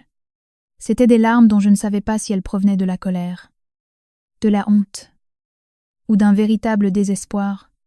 Alors, qu'est-ce que tu veux que je fasse? J'ai poussé ma tasse de café froid sur le côté. Je veux que tu fasses sortir ta mère de ma vie. Quant à ses frais de subsistance ou à son hébergement, débrouille-toi avec les autres membres de la famille Dubois ou prends-la vivre chez toi. Fais ce que tu veux. Ça signifie tout simplement que je ne veux plus que la famille Dubois touche à un seul cheveu de la vie de ma fille. Quand la sonnerie marquant la fin de la pause déjeuner a retenti, je me suis levée de mon siège sans une once de pitié. Ma belle-sœur m'a crié dans le dos. Tu seras puni par la cile. Thomas pleurera des larmes de sang au paradis et il te maudira. Je me suis arrêtée. Mais je ne me suis pas retournée. Si Thomas me maudit pour avoir essayé de protéger sa fille, ça signifierait que j'ai très mal choisi mon mari. Mais je ne laisserai pas ma fille crever de faim pour sauver les apparences d'un homme mort. En prononçant ces mots, j'ai ressenti un pincement terrible au cœur, comme si on m'avait entaillé avec un couteau bien aiguisé. Mais la blessure était faite, et mes pieds ont marché droit devant. Sans hésiter, 1 mois avant l'échéance du bail, j'ai trouvé un nouvel appartement, remplissant tous les critères parfaits. C'était toujours sous le ciel de la banlieue lyonnaise, mais à seulement 5 minutes à pied du centre de loisirs. La caution était un peu moins élevée que celle de l'appartement actuel, et la superficie était plus modeste. Mais cet endroit garantissait un espace exclusif pour Chloé et pour moi. Le jour de la signature du contrat, j'ai posé une demi-journée exprès et je suis allée à l'agence immobilière. Quand le propriétaire a déposé la petite clé argentée dans le creux de ma main, je l'ai serrée très fort. Cette clé banale et ordinaire était 10 000 fois plus réconfortante et chaleureuse que les mots hypocrites « nous sommes une famille » que j'avais entendus des milliers de fois de la part de ma belle famille au cours des 2 dernières années.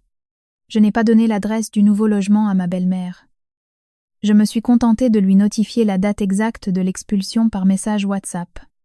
En apprenant la nouvelle, ma belle-sœur a débarqué chez nous avec son mari et a fait un scandale. Le mari de ma belle-sœur se tenait sur le pas de la porte avec un regard de dégoût. Il était évident qu'il ne voulait pas se salir dans ce conflit minable. Il a craché une phrase à voix basse. Sincèrement. Pour nous aussi. C'est compliqué de prendre ma belle-mère chez nous.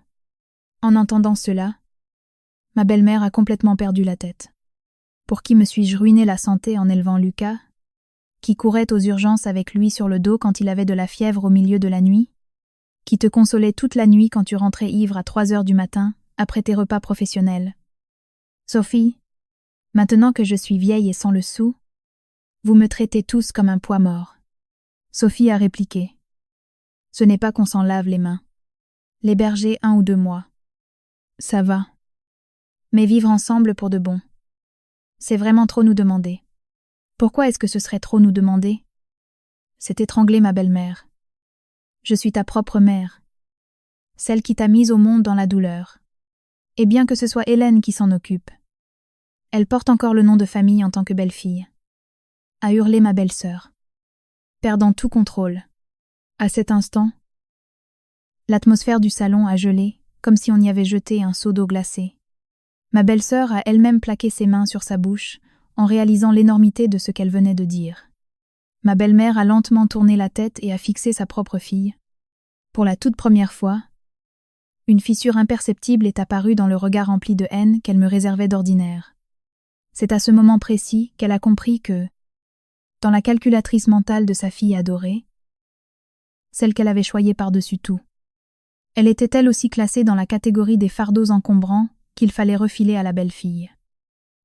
J'ai observé cette triste comédie en silence, les bras croisés. Je n'avais pas besoin de dire quoi que ce soit. La mère et la fille étaient déjà en train de s'autodétruire mutuellement, fouillant dans leur propre misère comme des forcenés. Le jour du déménagement, les déménageurs sont arrivés tôt le matin. 3 hommes costauds sont entrés dans l'appartement et ont commencé à démonter le lit, à protéger les angles des meubles, et à mettre nos affaires dans des cartons avec la rapidité et la précision de machines bien huilées. Ma belle-mère était assise au beau milieu du canapé, raide comme une statue de pierre, et ne bougeait pas le petit doigt. À ses pieds reposaient 2 sacs de voyage énormes, de la taille de valise des migrants. En réalité, les biens de ma belle-mère se résumaient à peu de choses. Quelques vêtements de saison, une montagne de boîtes de médicaments pour sa tension, la photo décolorée de Thomas, et les coffrets de compléments alimentaires et de vitamines hors de prix qu'elle avait achetés avec ma carte bancaire au cours des 2 dernières années. Il semblait qu'elle avait cru dur comme fer, jusqu'à la toute dernière minute, que je tomberais à genoux et la supplierais de rester. Quand les déménageurs ont débranché le câble de la télévision du salon pour l'emballer dans un carton, et qu'ils ont soudainement soulevé le canapé sur lequel elle était assise. Son visage a blêmi. « Tu vas vraiment partir. Tu n'as pas peur que les mères des copains de classe de Chloé et les voisines te traînent dans la boue en voyant un truc pareil. Tu comptes vraiment me jeter à la rue et disparaître. » J'ai collé le ruban adhésif sur le tout dernier carton, sans lui accorder un regard. J'ai déjà fait le transfert de dossier pour l'école et pour le centre périscolaire. Si les voisines posent des questions, je leur dirai la stricte vérité. Que le bail est terminé et que la locataire s'en va. Alors, et moi je fais quoi? A-t-elle demandé. Sophie viendra vous récupérer dans l'après-midi. Ai-je dit? Sophie m'a dit qu'elle ne pouvait pas avant ce soir. Le déménagement se termine à 6 heures. Après 6 heures, l'appartement doit être laissé vide et dans son état d'origine pour le propriétaire. J'ai regardé froidement ma belle-mère. Vous pourrez attendre Sophie assise sur le banc du hall d'entrée avec vos valises. Ma belle-mère s'est levée en titubant, comme si ses jambes se dérobaient sous elle. Sa voix tremblotait.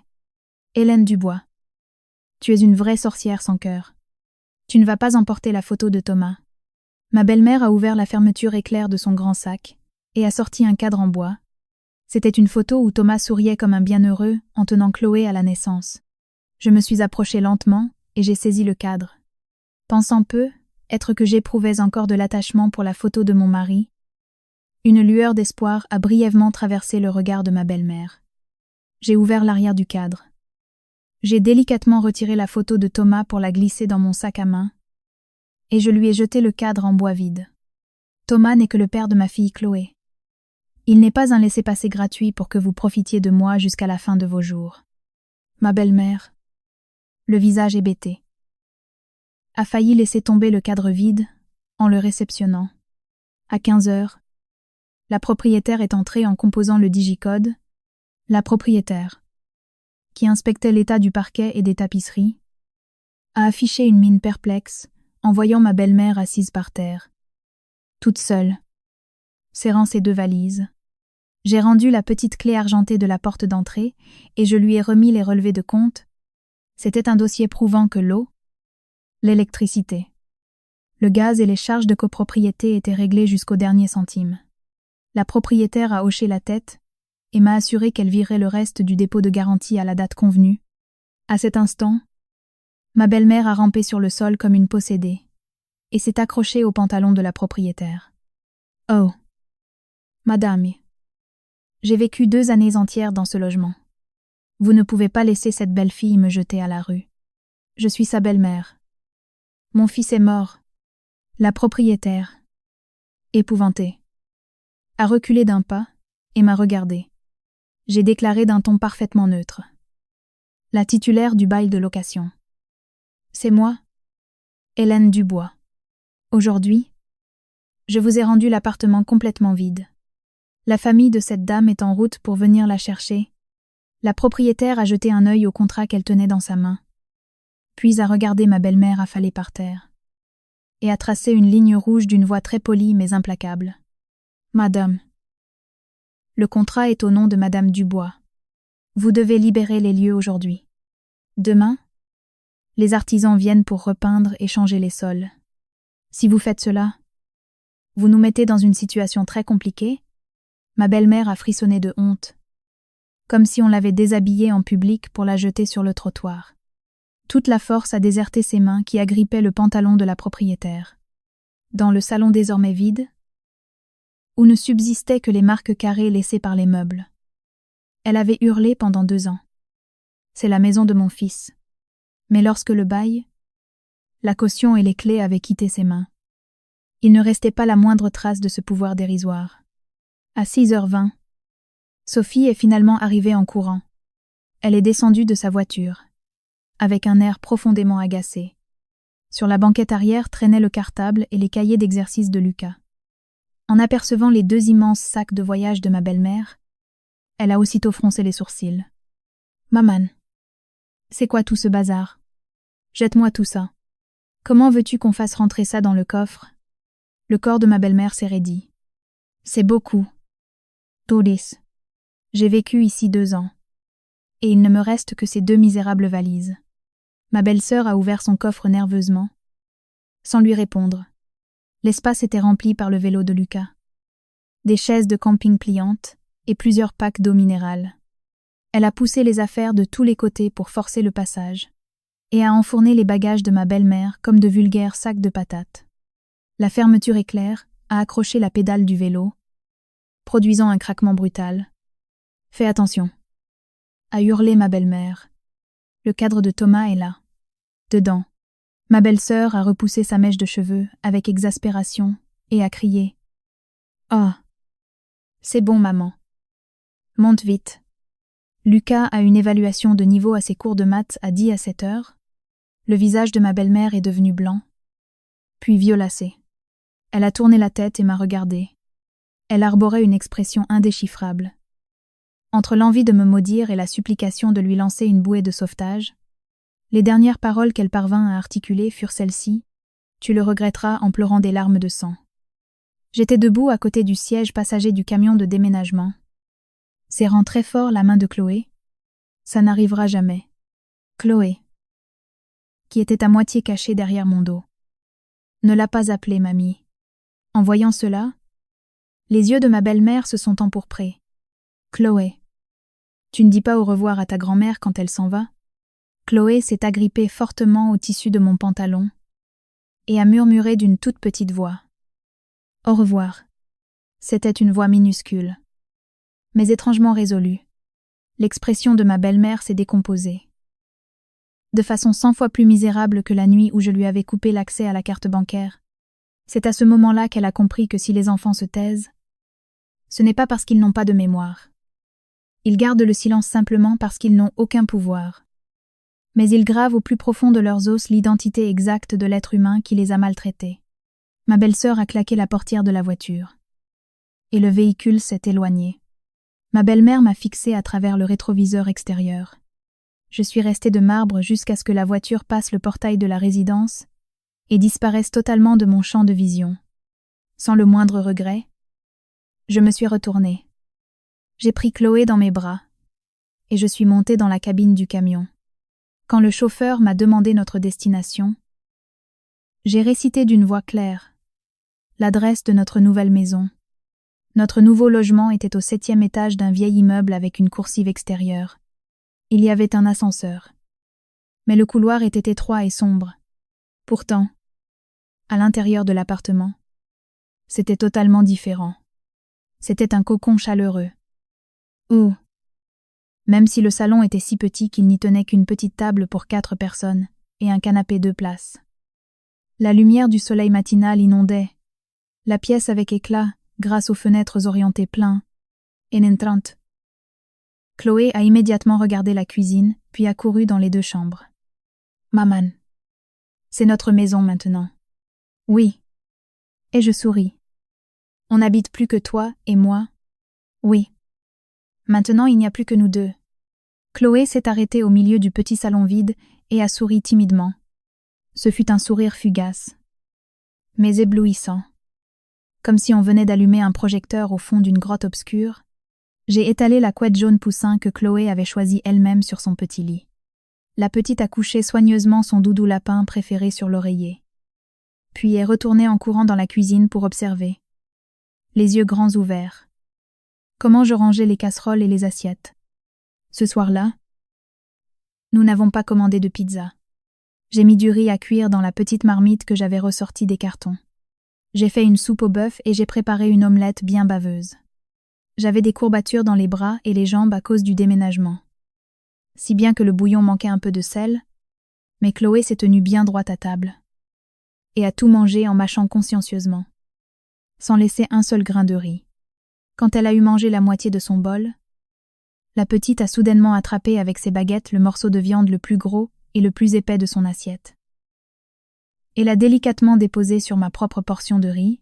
« Maman, mange de la viande toi aussi. » J'ai tenu mes baguettes, incapable de reprendre mon souffle pendant un long moment. Durant ces 6 derniers mois, cette petite fille avait toujours mangé en baissant les yeux, comme si elle vivait au crochet de quelqu'un d'autre. Et ce, à la table de sa propre maison, même pour prendre un accompagnement. Elle demandait la permission en disant « Mamie, est-ce que Chloé peut manger ça ?» Et elle cachait ses rondelles de saucisson préférées sous son riz pour les manger tout à la fin, terrorisée à l'idée qu'on ne les lui confisque. Et aujourd'hui, cet enfant me donnait le plus gros morceau de son repas, avec un sourire jusqu'aux oreilles. Au coin de ses lèvres, il restait des traces d'huile. « Ma Chloé. Et mange tout. »« Toi. » ai-je murmuré. La petite a secoué vigoureusement la tête et a poussé son bol vers moi. Maman travaille dur à l'entreprise pour gagner de l'argent. J'ai fermé les yeux très fort. J'ai mâché et avalé le morceau qu'elle m'avait offert. Le bouillon fraîchement préparé était si chaud que j'ai eu l'impression qu'il me brûlait la gorge. J'ai ravalé mes larmes de force. J'ai trié les morceaux de viande les plus tendres de la marmite.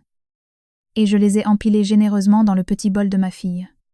La suite de l'histoire, après que ma belle-mère a été éjectée chez ma belle-sœur, m'est parvenue par bribes à travers les appels plaintifs de Sophie et les messages sur le groupe WhatsApp des proches. La première semaine de cohabitation, ma belle-sœur a sauvé les apparences dans le groupe en écrivant que sa mère était venue se reposer un peu chez elle. La deuxième semaine, elle a commencé à demander subtilement si quelqu'un connaissait un centre d'accueil de jour pour personnes âgées qui soit bien et pas trop cher. La troisième semaine, le mari de ma belle-sœur, à bout de nerfs, a posté un message incendiaire sur le groupe disant « Les frais d'hébergement longue durée de la belle-mère doivent être assumés rigoureusement à parts égales par les enfants. » Il a effacé le message au bout de 5 minutes. Mais ceux qui devaient le lire l'avaient déjà lu. Ma belle-mère a essayé de m'appeler plusieurs fois, mais j'ai bloqué son numéro. Ensuite, de longs messages ont commencé à arriver. La nourriture chez Sophie était trop salée, et elle n'aimait pas ça. Lucas se bouchait le nez en disant qu'elle sentait la vieille quand elle ouvrait la porte de sa chambre. Son gendre ne lui disait même pas bonjour, et lui faisait une grimace quand il rentrait du travail le soir, et la trouvait assise dans le salon.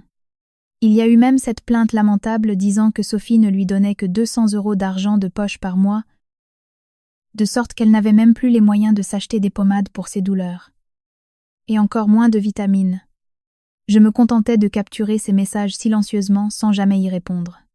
Puis, un jour, ma belle-sœur m'a appelé depuis la ligne fixe de son bureau.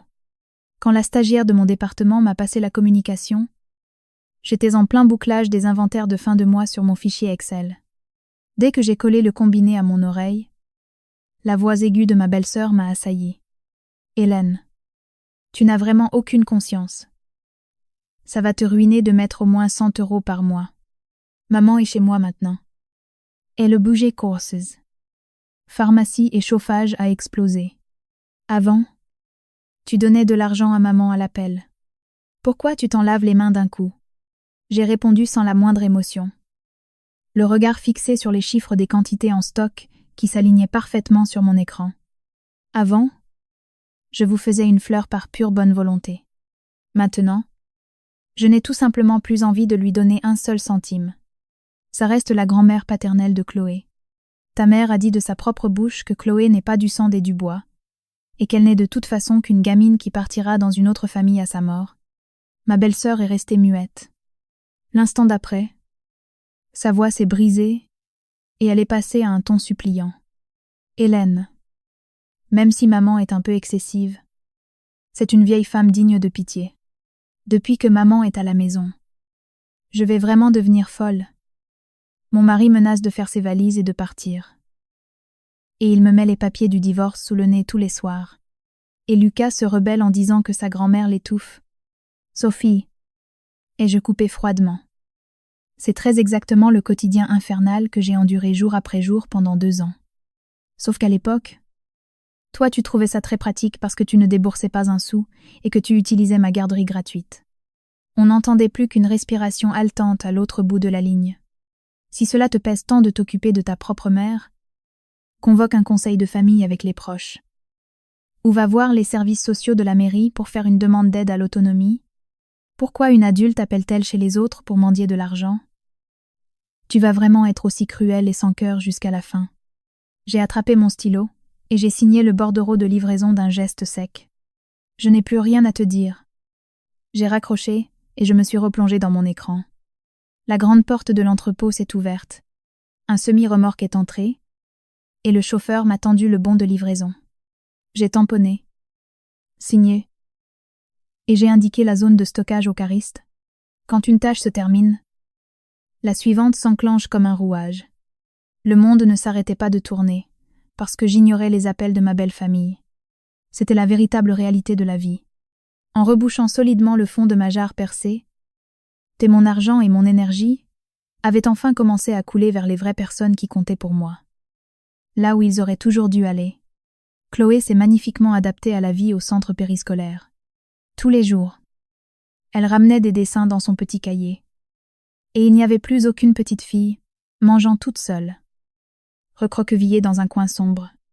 Le petit salon de notre appartement baigné de soleil, la marmite de soupe bouillonnant joyeusement sur le feu, ma silhouette arborant un sourire radieux dans mon uniforme de travail du centre logistique en venant la chercher. Tout cela remplissait désormais ses dessins au crayon de couleur. J'ai également reçu un message de l'institutrice. Elle me disait que Chloé s'était resservie 2 fois à la cantine à midi et qu'elle avait commencé à faire des farces à son camarade de table. Quand j'ai lu ce message, j'étais en train de choisir de la viande au rayon boucherie du supermarché de mon quartier. Avant, j'aurais pris puis reposé la barquette de faux filets, calculant immédiatement que ma belle-mère mangerait cette viande onéreuse uniquement avec Lucas. Mais aujourd'hui, je me demandais simplement s'il restait assez du rôti que Chloé aimait tant, et si j'avais suffisamment de budget dans mon porte-monnaie, et c'était tout. Je me sentais très étrange. Ce n'était pas comme si j'avais gagné à l'euro-million et que j'étais devenue riche du jour au lendemain. Mais j'avais la certitude profonde que chaque billet de 10 ou de 50 euros que je gagnais à la sueur de mon front trouvait enfin son véritable propriétaire et empruntait le bon chemin. 1 mois plus tard, un volcan gigantesque est entré en éruption sur le groupe WhatsApp de la famille. Ma belle-mère et ma belle-sœur ont eu une violente altercation virtuelle, s'échangeant même des mots orduriers. La cause du conflit était un fauteuil de massage. Ma belle-mère s'obstinait à dire qu'elle avait mal aux articulations et exigeait qu'on lui achète un fauteuil de massage dernier cri à 4 000 euros. Et ma belle-sœur a hurlé qu'il n'avait ni la place dans le salon ni l'argent pour ça. Ma belle-mère a pleuré dans le groupe, devant des dizaines de personnes, en répétant qu'elle avait élevé sa fille en lui torchant les fesses, qu'elle y avait laissé sa santé, et qu'aujourd'hui elle n'était qu'une vipère pire qu'un animal, incapable d'offrir un pauvre siège de massage à sa vieille mère. Sophie, n'y tenant plus, a elle aussi disjoncté et a publié des dizaines de captures d'écran de tous les virements bancaires qu'elle avait fait à sa mère au fil des ans pour lui donner de l'argent de poche à la fête des mères ou aux anniversaires. Elle se défendait comme une bête traquée, jurant qu'elle avait elle aussi rempli ses devoirs de fille. La somme totale de tous ces virements étalés sur des années n'atteignait même pas la moitié de la somme que j'avais dû débourser le mois dernier pour couvrir les folies de ma belle-mère sur ma carte bleue. Les autres membres de la famille ont commencé à intervenir précipitamment pour tenter de calmer le jeu. Sophie, c'est quand même la mère qui t'a mise au monde. Et elle n'a nulle part où aller. Tu dois faire quelques concessions. Quelqu'un a alors lâché cette remarque d'une hypocrisie navrante. Eh bien, Hélène acceptait de tout faire sans rechigner. Avant. Hélène a elle aussi beaucoup souffert pendant tout ce temps. C'était un peu facile à dire une fois la guerre terminée. Pour moi, c'était le cadet de mes soucis. Comme un chien qui aboie au loin. J'ai ri en regardant défiler les notifications de ce groupe que j'avais mis en sourdine, ces mêmes personnes qui, par le passé, ne donnaient que des leçons de morale à 2 balles en me répétant « Serre les dents. Fais ton devoir de belle fille. » Paniquaient et se refilaient la patate chaude. Dès que la facture de cette piété familiale atterrissait sur le pas de leur propre porte, c'était tout simplement ridicule. Ce soir-là, un très long message WhatsApp de ma belle-mère est arrivé. C'était le tout premier message sans la moindre insulte. « Hélène, En ce moment, je dors sur un lit pliant dans le salon de Sophie, et j'ai tellement mal au dos que j'ai l'impression qu'il va se briser en deux. Lucas pique des crises de nerfs en disant que ça sent la vieille quand j'ai osé ranger un peu son bureau.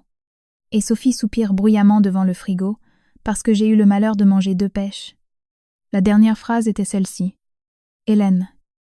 Je crois que maman a été un peu dure par le passé. Je ne peux vraiment pas retourner chez toi. À partir de maintenant, je donnerai bien à manger à notre petite Chloé. Et je nettoierai toute la maison de fond en comble. J'ai longuement fixé cette phrase. Je crois que j'ai été un peu dure. Jusqu'au bout. Elle n'a pas mentionné le fait d'avoir délibérément affamé sa propre petite fille de 6 ans. Elle n'a fait aucune remise en question sur le fait d'avoir volé l'argent d'autrui pour satisfaire sa petite vanité. Elle n'a pas reconnu la cruauté avec laquelle elle avait divisé et écrasé les êtres humains, en classant le garçon héritier des Dubois d'un côté et la gamine inutile de l'autre. J'ai répondu brièvement. Chloé n'a besoin de rien de ce que vous pourriez faire. Moi non plus. En moins d'1 minute, mon téléphone a commencé à vibrer frénétiquement. J'ai effleuré délicatement le bouton pour rejeter l'appel. Quelques minutes plus tard, un autre message est arrivé. Je reste la mère de ton mari. Détonne Thomas. Comment peux-tu faire une chose pareille? J'ai tapé. Oui. Je le sais. C'est précisément pour cela que, pendant ces 2 dernières années, je vous ai offert toute la bonne volonté dont j'étais capable en tant que belle-fille. Mon devoir s'est achevé là, avec ce tout dernier message. Les ponts avec ma belle-mère ont été coupés. Pour toujours. À la fin de l'hiver, le visage de Chloé avait bien repulpé. Son petit menton anguleux s'était joliment arrondi. Et je l'avais emmenée chez le coiffeur pour égaliser ses cheveux qui poussaient un peu dans tous les sens. Tous les soirs, quand j'allais la récupérer au centre de loisirs après ma journée de travail, la petite sortait comme une flèche avec son petit sac à dos, lapin rose. Dans sa main, elle tenait des petits animaux en origami ou en pâte à modeler qu'elle avait fabriqués avec les animateurs. Elle était devenue très bavarde. Maman. Aujourd'hui au centre, Léo a été le premier à finir le puzzle. Et le sandwich au thon que la dame nous a donné à 4 heures était super bon. Sur le chemin du retour, il y avait un petit traiteur. La patronne de la boutique nous reconnaissait toujours et rajoutait systématiquement une cuillère supplémentaire de gratin ou quelques tranches de jambon pour la petite. Un jour, la commerçante m'a demandé mine de rien. La grand-mère qui venait acheter de temps en temps et qui se plaignait tout le temps que la viande était trop chère. Elle n'habite plus avec vous. Non. Elle a déménagé. Et je répondis avec un grand sourire. La patronne a caressé la petite joue dodue de Chloé et a hoché la tête. Eh bien. Tant mieux. Ces derniers temps. Le visage de la petite est rond comme une belle lune. Ça fait chaud au cœur de la voir comme ça. Chloé, qui ignorait tous des sous-entendus complexes des adultes, a tiré sur la manche de mon manteau et a demandé. Maman, ce soir c'est de la viande au dîner. Oui. De la viande. Tu veux m'aider à laver les légumes en rentrant? Bien sûr. Mais ne mets pas l'eau trop fort. Dès que nous sommes rentrés à la maison, Chloé est montée sur son petit marchepied en plastique jaune et a consciencieusement rincé les légumes dans l'évier avec ses petites mains. J'étais debout juste à côté d'elle, découpant en gros cubes les magnifiques morceaux de bœuf, rouges et frais. Le bouillon clair frémissait joyeusement dans la marmite sur les plaques vitrocéramiques, et cette bonne odeur parfumait tout notre foyer. En entr'ouvrant la fenêtre du salon, les rires bruyants des enfants qui jouaient dans le parc voisin se sont engouffrés avec la brise du soir. Il n'y avait plus personne pour allumer la télé à un volume assourdissant pour casser les tympans. Plus personne pour faire claquer les portes nerveusement. Dans cet appartement, il n'y avait plus ni la sangsue, qui siphonnait sans la moindre honte l'argent que je gagnais avec ma sueur, ni le monstre qui manipulait psychologiquement ma fille en lui faisant croire qu'elle n'avait pas le droit de manger de bonnes choses. Quand j'ai posé le plat chaud sur la table, Chloé a pris une grosse cuillère de bouillon et l'a avalé d'un trait. Ses yeux se sont mis à briller. « Maman, la soupe de ce soir est vraiment délicieuse. » A-t-elle lancé. « Alors mange beaucoup. » Ma chérie. Chloé a hoché la tête avec énergie. A piqué un morceau de viande tendre. l'a mis dans sa bouche et a immédiatement attrapé un deuxième morceau pour le poser sur son riz. C'était un geste incroyablement naturel et rempli d'assurance. Elle n'avait plus besoin de jeter des regards à la dérobée avec des yeux de coupable, ni de demander la permission par peur qu'on ne lui arrache la viande de la bouche. J'ai mâché et avalé le morceau que ma fille avait déposé dans mon assiette, et je lui ai demandé tendrement: « Mon amour, qu'est-ce que tu as envie de faire ce week-end » Chloé a réfléchi un instant avec sa cuillère dans la bouche, et a répondu avec un sourire radieux: « On va à la bibliothèque municipale lire de beaux livres. Et après on rentre à la maison et on mange les petits plats que prépare maman. » D'accord. On fera tout ça. À ce moment précis, le smartphone qui était posé face contre table a vibré brièvement. C'était une notification de la banque. Le message indiquait que le salaire de ce mois-ci, versé par le centre logistique, avait été viré, et qu'après déduction du loyer, des frais de garde et du budget des courses, une belle somme fixe avait été transférée automatiquement sur un livret d'épargne. Ce n'était pas une fortune immense, mais cet argent, épargné jusqu'au dernier centime, s'accumulait désormais uniquement pour mon propre avenir et pour celui de ma fille Chloé. Je ne donnerai plus jamais mon argent à la légère à qui que ce soit. Et jamais plus je ne confierai la carte bancaire qui détient le contrôle de ma propre vie entre les mains de quelqu'un d'autre.